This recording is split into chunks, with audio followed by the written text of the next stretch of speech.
নবীর চরিত্র কেমন ছিল, এই নবীর ব্যবহার কেমন ছিল, এই নবীর আখলাক কেমন ছিল, চলেন আপনাদেরকে শুনিয়ে যায়।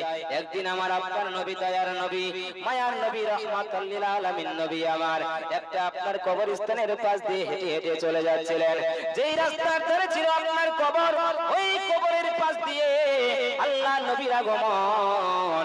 যেতে যেতে আল্লাহর নবী দেখতে পেল একটা মহিলা মানুষ একটা কবরের পাশে বসে অজর নয়নে কান্না করে। আল্লাহর নবী জিজ্ঞেস করলেন, ও মহিলা রে, ও আল্লাহর বান্দি শোনো, যা হবার হয়ে গেছে, এই কবরের পাশে বসে তোমায় কান্না করতে হবে না, তুমি যেন বাড়িতে চলে যাও। আল্লাহর নবী, দয়ার নবী আব্বাজি আমার ওই মহিলাটাকে যখন এইভাবে আপনার কথাবার্তা বলল, ওই মহিলাটা বলছেন, ও আল্লাহর বান্দা শোনো, আমি কোন বালা মুসিবতে কাঁদি, আমি কোন যন্ত্রণায় বসে কাঁদি, তুমি তো জানো না, তুমি রাস্তা দিয়ে যাচ্ছ, চলে যাও, আমাকে তোমায় জ্ঞান দিতে হবে না। জোরে বলেন সুবহানাল্লাহ। নবী আমার বুঝতে পারলো এই মহিলাটা হয়তো আমার সম্পর্কে অজ্ঞ, হয়তো এই মেয়েটা আমার সম্পর্কে কিছু জানে না। আল্লাহর নবীকে বলতেছে, তুমি কিচ্ছু জানো না, তুমি রাস্তা দিয়ে যাচ্ছ, চলে যাও, আমায় তোমায় জ্ঞান দিতে হবে না। যেই নবী আপনার কিনা ইলমে গায়বের সংবাদদাতা নবী, ওই নবীকে বলছে তুমি রাস্তা দিয়ে চলে যাও, আমাকে তোমায় জ্ঞান দিতে হবে না।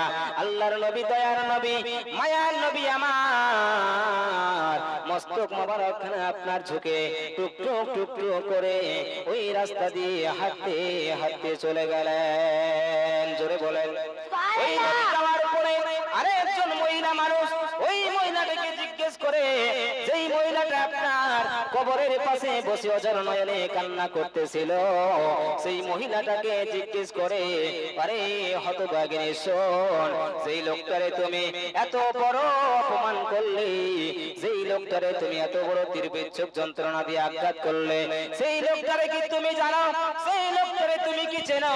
ওই মহিলাটা বলছে, লা, আমি তারে চিনি না। মহিলাটা বলতেছে, ওরে হতভাগিনী শুনে না, সেই লোকটারে তুমি এত বড় অপমান করলে, সেই লোকটি কোনো সাধারণ মানুষ নয়, সেই লোকটি হলো সারা বিশ্বের নেতা, সারা দো জাহানের বাদশা, নবী মুহাম্মদুর রাসূলুল্লাহ সাল্লাল্লাহু তাআলা আলাইহি ওয়াসাল্লাম। যখন এই বলা হলো, সঙ্গে সঙ্গে আপনাজি আমার ওই মহিলাটা আপনার কবর থেকে দাঁড় হয়ে যায়, আর মনে মনে চিন্তা করে, হায় হায়, আমার দ্বারা এত বড় নবীকে আঘাত করা হয়েছে, আমার দ্বারা এত বড় নবীকে তীরবিচ্ছুক যন্ত্রণা দিয়ে আঘাত করা হয়েছে, এখন আমাকে আল্লাহর নবীর কাছে ক্ষমা প্রাপ্তির জন্য যেতে হবে। আপনার মহিলাটা বড় চিন্তায় পড়ে গেলেন। মহিলাটা এবার ভাবতে লাগলেন, ইনি তো বললেন সারা বিশ্বের নেতা, সারা দো জাহানের বাদশা, ইনার বাড়িতে যদি আমি এখন যেতে চাই, তাহলে আমাকে 2 থেকে আপনার 10 থেকে 20টা গেটম্যান পাহারাদারকে বলে ঢুকতে হবে, কারণ ইনি তো কোনো সাধারণ মানুষ নয়, ইনি তো হচ্ছেন সারা বিশ্বের নেতা। ইনার বাড়িতে যেতে গেলে 10 থেকে 20টা গেটম্যান পাহারাদারকে বলে ঢুকতে হবে। মহিলাটা আপনার বড় চিন্তায় পড়ে গেলেন। এবারে মহিলাটা আল্লাহর নবীকে খোঁজার জন্য, তালাশের জন্য বেরিয়ে পড়েছে। খুঁজতে খুঁজতে আব্বাজি আমার আল্লাহর নবীর ঘুরে ঘুরে এসে পৌঁছে গেল। কোনো একটা গেটম্যান পাওয়া গেল না, কোনো একটা পাহারাদারকে পাওয়া গেল না। আল্লাহর নবীর কাছে ওই মহিলাটা এসে আপনার হাজির হয়ে গেছে, বলে, ইয়া রাসূলুল্লাহ,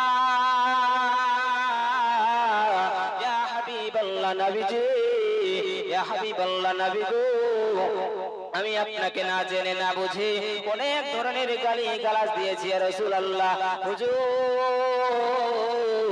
দয়া করে মেহেরবানি করে আপনি আমাকে ক্ষমা করে দিন। জোরে বলেন।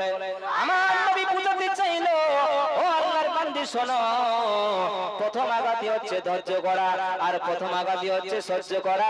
কোন মানুষ যদি তোমায় কখনো গালি দেয়, তুমি তারে কখনো গালি দিও না, সে নিজের পরে ভুল ভ্রান্তি পরে বুঝতে পারবে না তাকে আমার গালি দেওয়া অন্যায় হয়েছে, সে তোমাকে 2 দিন পরে নিজের হাত ধরে বন্ধুত্ব করতে নিয়ে যাবে।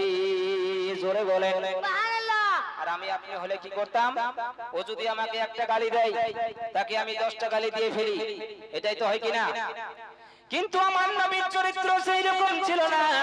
আমার নবী বুঝাতে চাইলো, ও আল্লাহর বান্দী শোনো, প্রথম আঘাতই হচ্ছে ধৈর্য করা, আর প্রথম আঘাতই হচ্ছে সহ্য করা। কোন মানুষ যদি তোমায় কখনো গালি দেয়, তুমি তারে গালি দিও না।